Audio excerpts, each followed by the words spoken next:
அதுக்கே நீங்க இங்க வந்தீங்க? நானே வந்திருப்பேன்ல ஈவினிங். சும்மா உனக்கே அலைச்சல் தான் நானே வந்தேன். கதை. நிஜமா தான் சொல்றேன். சரி சரி, எனக்கு டைம் ஆகுது, நீ வா நம்ம போலாம். ஒரு நிமிஷம் சார். Mitra come on. ஐயோ டைம் ஆகுது, லேட் ஆகுது, வா வா போலாம். ஐயோ சார். கம் ஆன் சீக்கிரம்.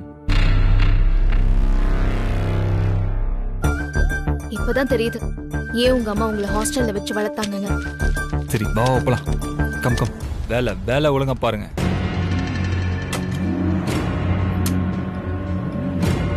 அப்பாடா போயிட்டாளா? இப்பதான் நிம்மதியா இருக்கு.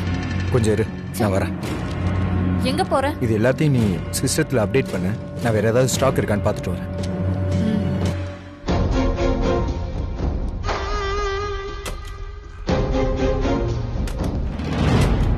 மேடம்.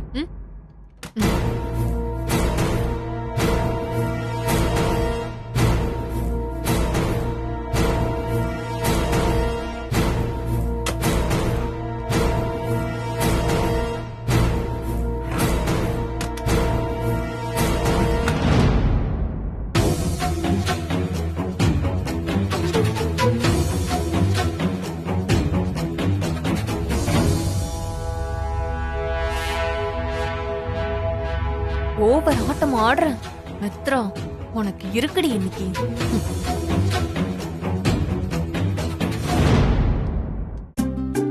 உட்காருங்க. அப்பா.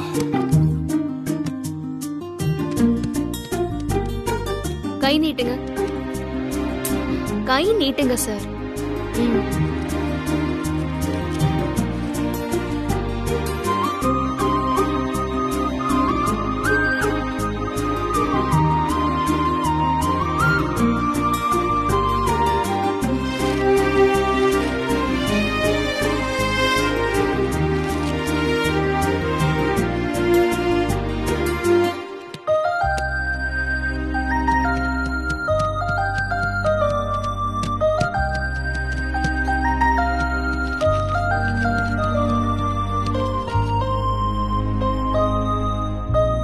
சார் உண்மையை சொல்லுங்க. என்ன பிளான்? என்ன உண்மை, என்ன பிளான்? அதெல்லாம் எதுவுமே இல்லையே. இல்ல நீங்களே வாண்டடா வந்து செக்அப் பண்ணிக்க வந்தேன்னு சொல்றத பார்த்தா எனக்கு என்னமோ சந்தேகமா இருக்கு. ஏய், உனக்கு என்னைக்குதான் சந்தேகம் இல்லாம இருந்திருக்கு சொல்லு பாப்போம். சரி சரி, நீ கொஞ்சம் வேலையை சீக்கிரமா முடிய. எனக்கு அர்ஜென்ட்டா ஒரு வேலை இருக்கு, நான் போயிட்டு வந்துடுறேன். ஏய், என்னையே பார்த்துட்டு இருக்க? சீக்கிரமா முடி. முடியாது. நீங்க உண்மையை சொன்னாதான் நான் பண்ணுவேன். ஐயோ, விட மாட்டா போல இருக்கே. ஏய் மித்து, நீ நல்ல பொண்ணு தானே? நீ டைம் வேஸ்ட் பண்ணாம சீக்கிரமா முடிச்சிட்டு என்ன கொஞ்சம் அனுப்பிச்சுடா ப்ளீஸ். அதெல்லாம் வேலைக்காவாது சார். நீங்க இவ்ளோ அவசரப்படுறத பார்த்தா என் மனசுல ஒரு வார்னிங் பெல் சத்தமா அடிக்குது. ஐயோ, யாருகிட்ட வேணா தப்பிச்சிடலாம், இவகிட்ட தப்பிக்கவே முடியாது போல இருக்கே. இன்னைக்கு தேடி வந்து மாட்டிக்கிட்டேன். ஹலோ சார், என்ன சொல்றீங்களா இல்ல நான் கிளம்பட்டா? இரு மித்ரா, சொல்றேன். சொல்லுங்க. அது வந்து மித்ரா, நான் இன்னைக்கு லைஃப்ல ஃபர்ஸ்ட் டைமா பப்புக்கு போலான்னு இருக்கேன். நான் சீக்கிரமா போயிட்டு அப்பா வீட்டுக்கு வரதுக்குள்ள நான் சீக்கிரமா வந்து தூங்கிடணும். இவ்வளவுதான் பிளான், வேற எதுவுமே இல்ல. இதெல்லாம் நம்புற மாதிரியா இருக்கு? ஏய், இதுல என்ன சந்தேகம் உனக்கு? நீ வேணா சொல்லு, உனக்கு நான் எக்ஸ்பிளைன் பண்றேன். கடைசி காலத்துல உங்ககிட்ட வந்து நான் சிக்கியிருக்க பாரு. இல்ல, பெரிய பெரிய காலேஜ்ல படிச்சிருக்கீங்க, ஃபாரின்ல பிசினஸ் பண்ணிட்டு வந்திருக்கீங்க. Okay, born with silver spoon. So Vinay sir இன்னுமே பப்புக்கு போனது இல்லையா? ஓ, உனக்கு விளக்கம் சொல்லியே எனக்கு பாதி டைம் முடிஞ்சிரு போல இருக்கே. சி மித்ரா, நீ நம்பினாலும் நம்பலனாலும் நான் ஒரு டீ டோட்டலர் தான். இதுதான் நிஜம். ஆக்சுவலா நான் பப்புக்கு போயிருக்கேன் தான், பட் சும்மா அப்படியே ஃபன் டான்ஸ் ஆடிட்டு வீட்டுக்கு வந்துடுவேன். சார் ஆ. இந்த நிலைமையில இந்த நிலைமையில இதெல்லாம் பண்ணணுமா? நம்ம ஹெல்த்தை நாம தானே பார்த்துக்கணும். ஐயோ, நீங்க இதானே சொல்ல வரீங்க? ஆமா. மித்ரா, எப்ப என்ன நடக்கணும் யாருக்குமே தெரியாது. இந்த வாழ்க்கைங்கிறது ஒரு நாடக மேடை மாதிரி. அதுல நாமெல்லாம் வெறும் நடிகர்கள் மட்டும்தான். நம்ம கேரக்டர் எப்ப முடியும்னு மித்ரா ரைட்டருக்கு மட்டும் தான் தெரியும். சோ நம்ம பிளான், ப்ரிகாஷன்ஸ் எல்லாமே நம்ம சாட்டிஸ்ஃபேக்ஷனுக்காக மட்டும்தான். அதுக்கு எந்த கேரண்டியுமே கிடையாது. இங்க பாரு, இப்போ எனக்கும் தான் இந்த வயசுல இது பண்ணணும்னு இருந்துச்சு. ஆனா இப்போ அந்த வயசுல அது பண்ண முடியுமா சொல்லு பார்க்கலாம். அதனாலதான் இருக்கும் போதே முடிஞ்ச அளவுக்கு என்னோட ஆசைகள் எல்லாத்தையுமே கவர் பண்ணிக்கணும்னு பாக்குறேன். நீ சொன்னா நம்ப மாட்டேன் மித்ரா. அந்த தாஜ்மஹாலை பார்க்கும்போது என் பார்ட்னர் கூட தான் பார்க்கணும்னு நினைச்சு இன்னும் என் லைஃப்ல தாஜ்மஹாலே பார்க்கல. ஆனா உனக்கு ஒண்ணு தெரியுமா? இத்தனைக்கு நான் டெல்லிக்கு எவ்வளவு தடவை போயிருக்கேன் தெரியுமா? இப்ப பாரு, நான் அதுக்காக தாஜ்மஹாலை பார்க்காமலே போய் சேர்ந்துட முடியுமா? இதுக்குதான் வெள்ளக்காரன் சொல்லி வச்சிருக்கான், man proposes and God disposes. சரி, அப்போ அங்க போயிட்டு வீட்டுக்கு போயிட்டு அப்புறம் எனக்கு மெசேஜ் பண்ணும், சரியா? Double done. ஓகே. விரல் நீட்டுங்க.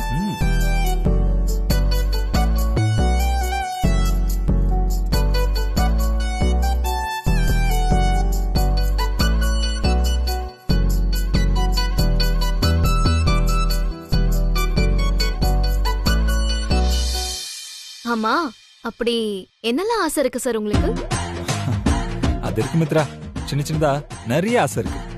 அதுதான் என்னன்னு கேட்டேன். 1, நான் இது வரைக்கும் வில்லேஜ் பார்த்ததே கிடையாது. ஒரு நல்ல ரிமோட் வில்லேஜ்ல போய் ஒரு வாரம் நல்லா தங்கணும். நம்பர் 2, ட்ரெக்கிங் போகணும். 3, அப்புறம் இந்த பக்கெல்லாம் கொண்டு போவாங்கல்ல டிராக்டர், அது மேல அப்படியே ஜாலியா படுத்துட்டு டிராவல் பண்ணணும். நம்பர் 4, இந்த ரோட்லலாம் பெருசு பெருசா தண்ணி டேங்க் இருக்கும் பாரு, இந்த ஸ்டெப்ஸ் எல்லாம் கூட வளைஞ்சிருப்பேன், அதுல ஏறி போய் உள்ள எட்டி பார்க்கணும்னு ஆசை. நம்பர் 5, கடலுக்குள்ள ஒரு நல்ல படகு சவாரி போகணும். இந்த மாதிரி இன்னும் நிறைய இருக்கு எனக்கு. இதெல்லாம் நீங்க செஞ்சதே இல்லையா சார்? இல்லையே, பணக்காரனா இருந்து எல்லாம் கிடைக்கிறத விட மிஸ் பண்றது தான் ரொம்ப அதிகம் மித்ரா. சரி, நான் வரட்டுமா? அப்புறம் நான் பப்புக்கு போறேன்னு தயவு செஞ்சு அப்பா கிட்ட மட்டும் சொல்லிடாத ப்ளீஸ் மித்து. ஓகே ஓகே, சரி சரி, சொல்ல மாட்டேன். பாய் மித்து.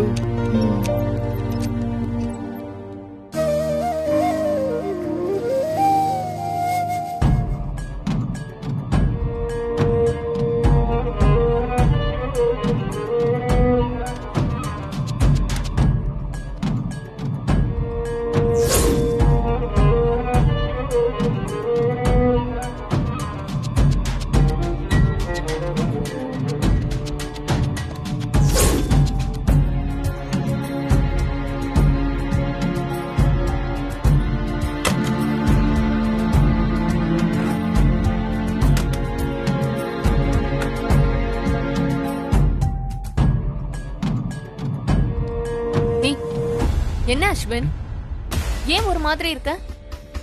உடம்பு எதுவும் சரியில்லையா? இல்லையே, நான் நல்லா தான் இருக்கேன். பார்த்தா அப்படி தெரியலையே, ஏதோ உள்காய்ச்சல் அடிக்கிற மாதிரி தெரியுது. நான் வேணா பாராசிட்டமால் எடுத்து தரேன், போடுறியா? மனசுல இருக்கிற பாரம் குறையும். சும்மா கிண்டல் பண்ணாத சசி, நானே வெறுப்புல இருக்கேன். அட, இதுக்கே இப்படி தவண்டு போயிட்டா எப்படி? நீ பார்த்ததெல்லாம் கொஞ்சம் தான், இதுக்கு மேல இன்னும் நிறைய கதைலாம் இருக்கு. அதெல்லாம் தெரிஞ்சா நீ அவ்வளவுதான் செத்துருவ போல இருக்கே. நீ என்ன சொல்றன்னு சத்தியமா எனக்கு புரியல. ஏய், நடிக்காதடா, நானும் உன்னை கவனிச்சுட்டு தான் இருக்கேன். அந்த மித்ரா மேல உனக்கு ஒரு இது இருக்குல்ல? நீ நினைக்கிற மாதிரி எதுவும் இல்ல, அதுவும் இல்ல. நீயா உன்னை கற்பனை பண்ணி வெளியில பரப்பி விட்டுறாரு. பாவம் அந்த பொண்ணு. அடேங்கப்பா, முயல் பிடிக்கிற ஆள மூஞ்ச பார்த்தா தெரியாது? வினையும் மித்ராவும் சிரிச்சு பேசிட்டு இருந்தப்ப உன் மூஞ்சி மூணார் ரோடு மாதிரி கோணலா போனத நான் பார்த்துட்டு தானே இருந்தேன். அஸ்வின், மித்ரா இருக்காளே, அவ சரியான வேட்டைக்காரி. எங்க வசதி இருக்கும் அங்கதான் வலைய போடுவான். உன்கிட்ட வசதி கம்மியா தான் இருக்கு. நீ ஆசைப்பட்டாலும் அது உனக்கு கிடைக்காது. அது மட்டும் இல்ல, வினய் சார் இங்க அட்மிட் ஆயிருந்தப்போ மித்ராவும் வினய் சாரும் அடிச்ச கூத்த இந்த ஹாஸ்பிட்டலே பார்த்துச்சு. 2 பேரும் ஒன்னாதான் சாப்பிடுவாங்க. இவன் அவருக்கு ஊட்டி விடுவான், அவரே இவளுக்கு ஊட்டி விடுவாரு. நைட் ஆனா போதும் 2 பேரும் வெளியே சுத்துறதுக்கு கிளம்பிடுவாங்க. அப்புறம் இன்னொரு விஷயம் சொல்றேன் கேளு.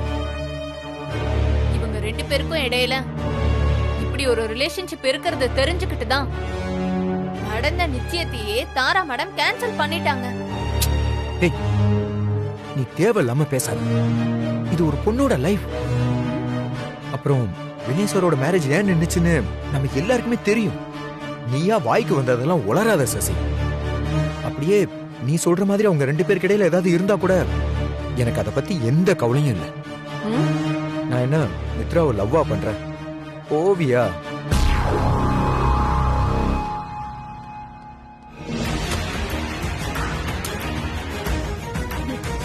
போடி போ. உன்னை பத்தி எனக்கா தெரியாது? ஒரு நாள் நீயே தேடி வந்து என்கிட்ட ஹெல்ப் கேப்ப பாரு, அப்ப வச்சுக்கிறேன்.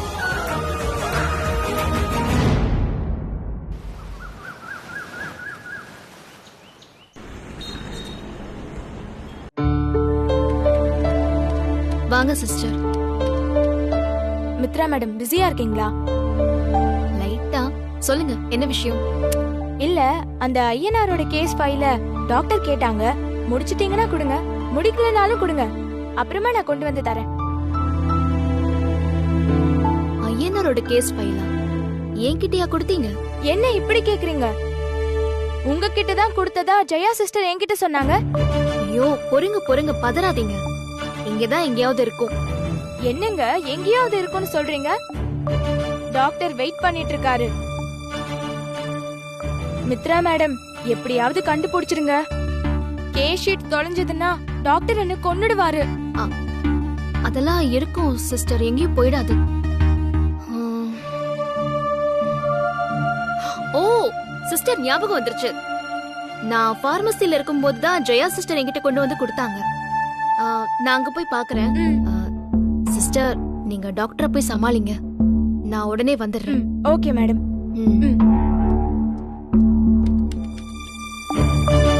எப்படி மறந்த?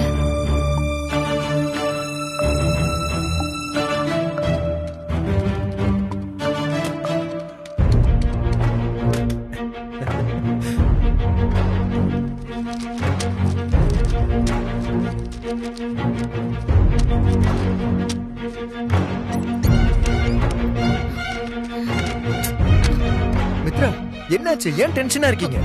எதுவும் பிரச்சனையா? ஒரு கேஸ் ஃபைல காணோம் அஸ்வின். நான் இங்க இருக்கும்போது கூட ஜெயா சிஸ்டர் கொண்டு வந்து கொடுத்தாங்கல்ல. அப்படியா?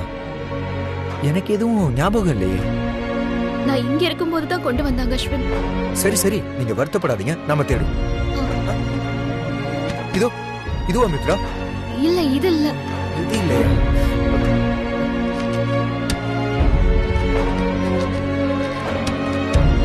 மித்ரா, இதோ இதுவா? இதுவும் இல்ல. இல்லையா?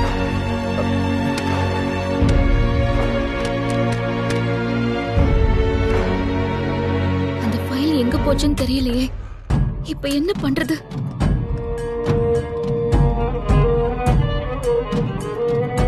என்னாச்சு? ஏதோ ஃபைல் மித்ராவோடது மிஸ் ஆயிருச்சா, அதான் தேடிக்கிட்டு இருக்கோம். ஓ, சசி, நீங்க ஏதாவது பாத்தீங்களா? இல்லையே, நான் எதுவும் பார்க்கலையே.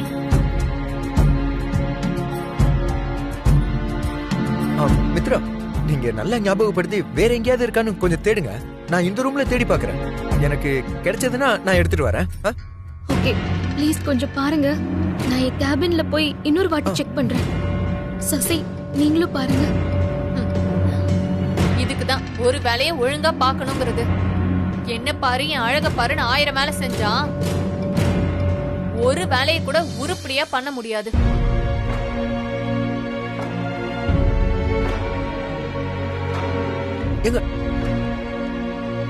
ஏய் சசி, நீ எதுவும் ஃபைல பாத்தியா? உண்மையா சொல்லு. ஆமா, எனக்கு இதான் வேலை பாரு. என்ன பார்த்தா ஃபைல் எடுத்து ஒளிச்சு வைக்கிறவ மாதிரியா தெரியுது? உன்னை கேட்டேன் பாரு, என்ன சொல்லணும்? ச்சே.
இங்க வச்ச மாதிரிதான் ஞாபகம் இருக்கு.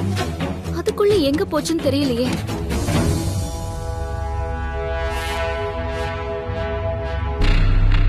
மித்ரா, சொல்லுங்க சசி. உன்னை எப்படி கூப்பிடுறாரு? எதுக்கு? கேஸ் ஃபைல தொலைச்சிட்டல, அதுக்குதான்.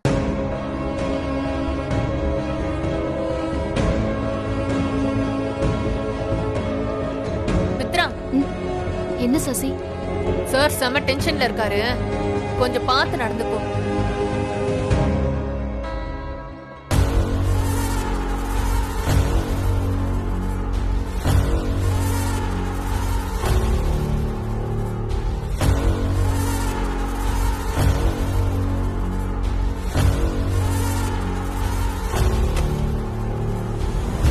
Excuse me doctor. வாங்க மேடம், வாங்க உள்ள வாங்க.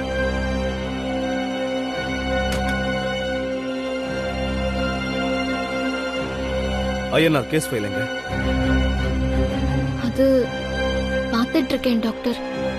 இங்கதான் இருந்துச்சு. இங்கதான் இருந்துச்சு. இப்ப எங்க போச்சு? ரெக்க முளைச்சு பறந்து போச்சா? ஒரு ஃபைலை எங்க வச்சோங்கிறது கூட ஞாபகம் இல்லைன்னா அந்த வேலையை நீ கவனம் இல்லாம செஞ்சிருக்கேன்னு அர்த்தம். இல்ல டாக்டர், நான் சரியாதான். நீ பேசாத. கேஸ் ஃபைலோட இம்பார்ட்டன்ஸ் என்னன்னு தெரியுமா உனக்கு? உன்னோட கேர்லெஸ் தனத்தினால அந்த பேஷண்ட்டுக்கு இன்னைக்கு பண்ண வேண்டிய சர்ஜரி டிலே ஆச்சு. இதே ஒரு சீரியஸ் கேஸ்னா என்ன பண்றது? இல்ல டாக்டர், எனக்கு நிறைய வேலை கொடுக்குறீங்க, என்னால முடியாதுன்னு ஓபனா சொல்லிட வேண்டியதுதானே? அந்த வேலையை செய்யறதுக்கு இங்க 100 பேர் இருக்காங்க. சாரி டாக்டர், இனிமே இப்படி நடக்காம பாத்துக்கிறேன். இங்க பாரு மித்ரா, இது ஹோட்டல் இல்ல. சாம்பார் கூட்டிடுச்சுன்னா தொடச்சிட்டு சாரி கேக்குறதுக்கு. இது ஒரு ஹாஸ்பிடல். சின்ன மிஸ்டேக் பண்ணாலும் அதோட கான்சிக்வென்ஸ் பெருசா இருக்கும். இங்க இவ்வளவு பேர் இருக்கும்போது உன்னை மட்டும் கூப்பிட்டு ஒரு வேலையை சொல்றேன்னா நீ அதை பொறுப்பா செஞ்சு முடிக்கணும். உன்னால முடியலன்னா நீ எதுக்கு இங்க இருக்கணும்? மித்ரா, ஐ அம் ஜஸ்ட் கிவிங் 2 hours. தொலைஞ்சு போன ஃபைலை கண்டுபிடிச்சு திருப்பி இங்க கொண்டு வரேன். இல்லனா என் கண்ணு முன்னால் நிக்காத. போ.